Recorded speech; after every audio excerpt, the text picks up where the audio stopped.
আমার নাম ভারতবর্ষ, কবি অমিতাভ দাশগুপ্ত।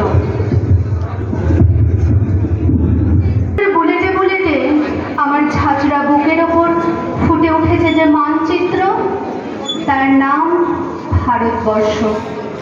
আমার প্রতিটি রক্তের ফোঁটা দিয়ে, চা বাগিচায় কফি খেতে, কয়লা খাদানে, পাহাড়ে, অরণ্যে লেখা হয়েছে যে ভালোবাসা, তার নাম ভারতবর্ষ।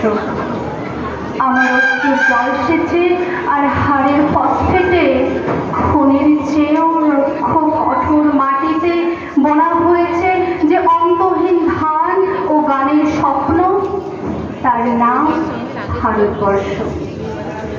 আমার ঠান্ডা মুখের উপর এখন গাঢ় হয়ে জমে আছে ভাকরা নাগালের পাথরে বাঁধের গম্ভীর ছায়া।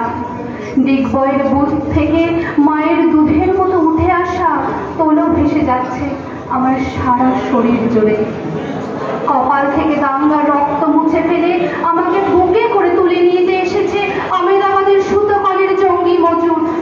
আমার মৃতদেহের পাহারাদার আজ প্রতিটি হাল বহনকারী বলরাম। প্রতিটি ধর্ষিতা আদিবাসী যুবতীর শোক নয়, ক্রোধের আগুনে দাও দাও করে জ্বলে যাচ্ছে আমার শেষ শয্যা। ভরাট গর্ভের মতো আকাশে আকাশে কেঁপে উঠছে মেঘ, বৃষ্টি আসবে। ঘাতকের স্টেনগান আর আমার মাঝ বরাবর ঝরে যাবে বরফ কলা গঙ্গোত্রী।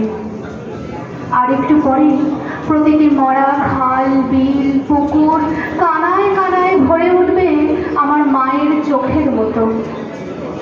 প্রতিটি পাথর ঢেকে যাবে উদ্ভিদের সবুজ চুম্বনে। ওড়িশির ছন্দে, ভারতনাট্যমের মুদ্রায়, সাঁওতালি মাদলে আর ভাকরার আলোড়নে জেগে উঠবে তুমুল উৎসবের রাত। সেই রাতে, সেই তারায় ভরা মেহফিলের রাতে তোমরা ভুলে যেও না আমায়। ছেঁড়া কাঁথা, ফাঁসা জঠর, উপড়ে আনা কলজে, ফোঁটা ফোঁটা অশ্রু, রক্ত, ঘাম, মাইল মাইল অভিমান আর ভালোবাসার নাম স্বদেশ, স্বাধীনতা, ভারতবর্ষ। নমস্কার।